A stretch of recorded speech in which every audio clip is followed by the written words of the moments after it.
बढ़ते आगे बड़ी खबर गुना से, जहां चुनाव में बाहुबल का जोर देखने को मिल रहा है। बमोरी सीट पर उपचुनाव में बाहुबल का जोर देखने को मिल रहा है। बीजेपी प्रत्याशी महेंद्र सिंह सिसोदिया पर धमकाने का आरोप है। कांग्रेस पदाधिकारी दयाराम धाकड़ ने आरोप लगाया है। जागर सेक्टर के मंडलम अध्यक्ष दयाराम धाकड़ को धमकी दी गई है। कांग्रेस के पक्ष में चुनाव प्रचार न करने की धमकी दी गई है। घर में न बैठने पर चुनाव के बाद देख लेने की धमकी दी गई है। पीड़ित ने जागर पुलिस चौकी में शिकायत दर्ज कराई है। पीड़ित ने पुलिस सुरक्षा देने की भी मांग की है। बयान दर्ज होने के बाद भी सिसोदिया पर कार्रवाई नहीं हुई है।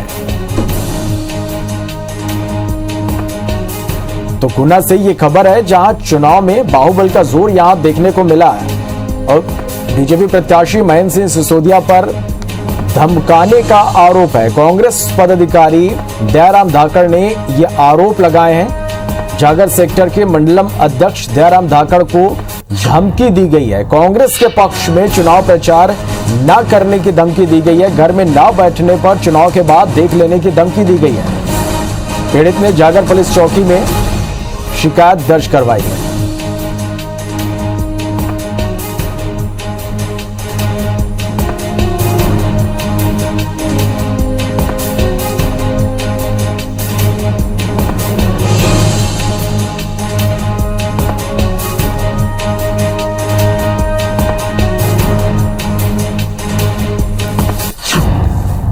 चले तो बीजेपी प्रत्याशी महेंद्र सिंह सिसोदिया पर मध्य प्रदेश में हो रहे उपचुनावों को जीतने के लिए पार्टियां एड़ी चोटी का जोर लगा रही हैं, लेकिन कई सीट ऐसी हैं जहां पर चुनाव प्रचार जो है वो व्यक्तिगत स्तर पर पहुंच गया है और इसमें निर्वाचन आयोग की आदर्श आचार संहिता की भी धज्जियां उड़ाई जा रही हैं। महेंद्र सिंह सिसोदिया पर आरोप है कि वो कदाचरण कर रहे हैं, अपने बाहुबल का इस्तेमाल कर रहे हैं और कांग्रेस समर्थित कार्यकर्ताओं को, पदाधिकारियों को डरा रहे हैं और आतंक का सहारा चुनाव जीतने के लिए ले रहे हैं, ऐसा आरोप है। हमारे साथ इस वक्त दयाराम धाकड़ जी मौजूद हैं। धाकड़ साहब, आप धाकड़ समाज के नेता भी हैं, कांग्रेस के मंडलम अध्यक्ष भी हैं। यहाँ पर क्या कुछ हुआ, तफसील से बताइए। मैं फतेहगढ़ कार्यालय से आया कि रात को 11 बज रहे थे और फिर मैं मंत्री बनूंगा, फिर तेरा क्या होगा, फिर मेरे से मत कहना। और मैं तो ये कह रहा हूँ, तो तेरे से आज से किसी की गाड़ी में नहीं दिख जा मुझे। यानी सीधे तौर पर आपको धमकाया गया प्रत्याशी की? हाँ जी। और मैंने ये कहा, मैंने साहब आपका भी काम किया भैया जी, पहले आप नीचे उतरो, में आप अपन बात भी कर लेते हैं। तो उन्होंने कहा मेरे तो पैर में दर्द है, मुझे खड़ा होने की नहीं बनती है, मैं तेरे से कह के जा रहा हूँ कि आज से मुझे किसी की गाड़ी में नहीं दिख जाना चाहिए। सीधे तौर पर धमकी देने का ये पूरा आरोप है। हालांकि बताया जा रहा है कि इस मामले में प्रशासन की ओर से इनके बयानात दर्ज किए गए हैं और आगे किस तरह से कार्रवाई होती है देखना लाजमी होगा। लेकिन इतना साफ है कि अगर इस तरह आतंक के दम पर चुनाव लड़ा जाएगा तो इसे लोकतंत्र की हार ही माना जा सकता है। कैमरामैन गणेश विश्वकर्मा के साथ विजेंद्र पांडे। चलो, और इस खबर पर हमारे साथ हमारे संवाददाता विजेंद्र पांडे हमारे साथ इस वक्त लाइव जोड़ा है। विजेंद्र, जिस तरह से आपने दयाराम धाकड़ से बात की, उन्होंने साफ तौर पर यह आरोप लगाया कि महेंद्र सिंह सिसोदिया के द्वारा उन्हें धमकी दी जा रही है, उन्हें धमकाया जा रहा है। क्या कुछ कह रहे हैं यहाँ पर दयाराम धाकड़?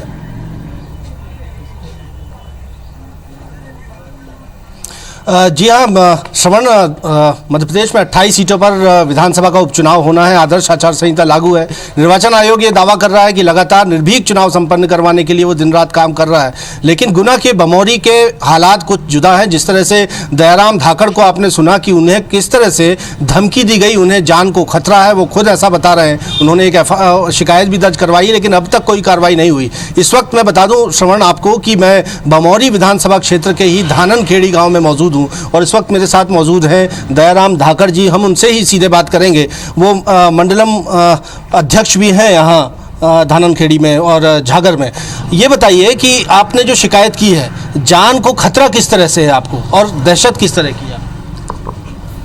अब साहब वे मंत्री जी हैं, आगे उनने कहा सरकार मेरी बनेगी और मैं मंत्री बनूंगा, फिर तेरा क्या होगा। और हमें बहुत भयभीत हैं और गांव में भी दहशत भारी है उनका, और 2-4 जगह और भी सुनी हमने। और मेरी तो हमारे परिवार वाले कह रहे हैं तुमने झगड़ा कर लिया और ये, तो मेरे तो साहब बहुत बुरी स्थिति है। और न, और आज 3 तारीख तक चुनाव हो जाएगा, फिर मेरा क्या होगा। इसलिए मैंने उनसे भी कही थी कि मुझे सुरक्षा चाहिए।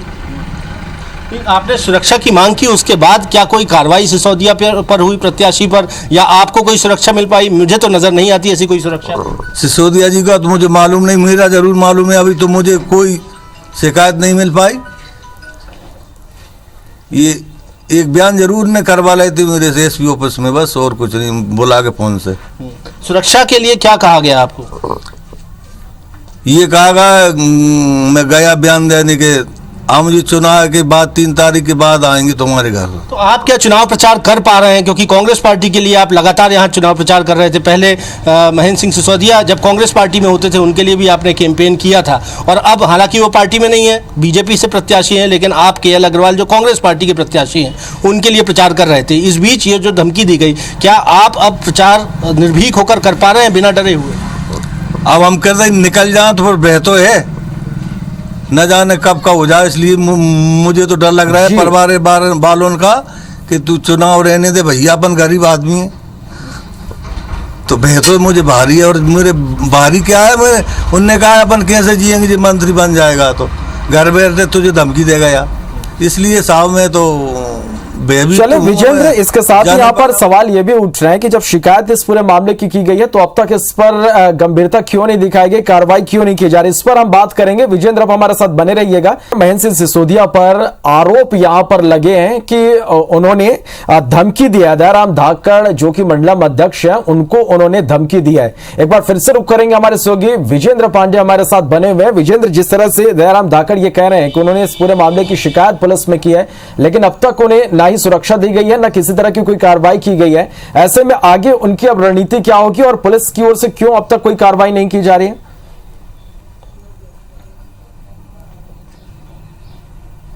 जी हाँ, देखिए, जो लगातार हम दयाराम धाकड़ जी से बातें कर रहे हैं और वो कह रहे हैं कि उन्होंने बार बार दरख्वास्त की, निर्वाचन आयोग के जो अधिकारी हैं यहाँ पर उन तक शिकायत की, पुलिस थाने में शिकायत की, लेकिन इस शिकायत के बाद भी उनको किसी तरह की कोई पुलिस सुरक्षा नहीं मिली है। और ऐसे में पार्टी के समर्पित कार्यकर्ता होने के बावजूद वो कांग्रेस के लिए प्रचार करने के लिए हिम्मत नहीं जुटा पा रहे हैं। बात करने में उनकी आंखें डबडबा रही हैं, आप देख सकते हैं, और गला रूंध रहा है। पार्टी के लिए काम करना चाहते हैं, लेकिन इस तरह से उन्हें धमकी दी गई है, जान से मारने की धमकी ये बता रहे हैं, पुलिस सुरक्षा की मांग कर रहे हैं और अब तक सुरक्षा नहीं दी है। आखिर बड़ा सवाल है कि ऐसे क्या चुनाव आतंक के दम पर जीते जाएंगे? एक बड़ा सवाल है जिसका जवाब जिम्मेदारों को देना होगा।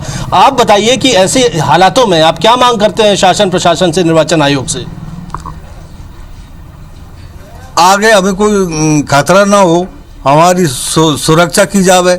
हम तो क्योंकि गरीब आदमी, हमारे कार्य भी है, एक यूस बैंक भी बचका नहीं डाल रखी, उनका भी अंदेशा है हम, और पूरे गांव में दहशत भी है उनकी। उनने ये कहा कि तुम किसी की गाड़ी में नहीं देख लूँ, मुझे तो भारी भय है उनका।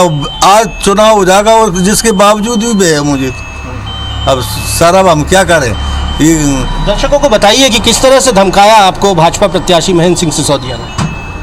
उन्हें हमारे बहुत लोग, आप गांव में चल के 50 लोगों से पूछ लो, 10-20 जहाँ खड़े हैं मेरे साथ, उनसे ही पूछ लो। क्या कहा उनने आपको? कि किसी गाड़ी मत बैठ जाना, फिर देख लूंगा तुझे मंत्री बनूंगा जब। ये कहा साहब, मुझे तो भारी भारी भय है मुझे। अब मेरा क्या होगा बोल? ये तो चुनाव वाले चले जाएंगे, फिर क्या होना मेरा? इसलिए मुझे तो क्या कहूँ तुमसे कि किसी गाड़ी मत बैठ जाना, फिर देख लूंगा, और मैं मंत्री फिर से बनूंगा। सरकार भाजपा की बन रही है जी, फिर तेरा क्या होगा? ऐसी बात है। और लोग बागों ने मेरे से कहा।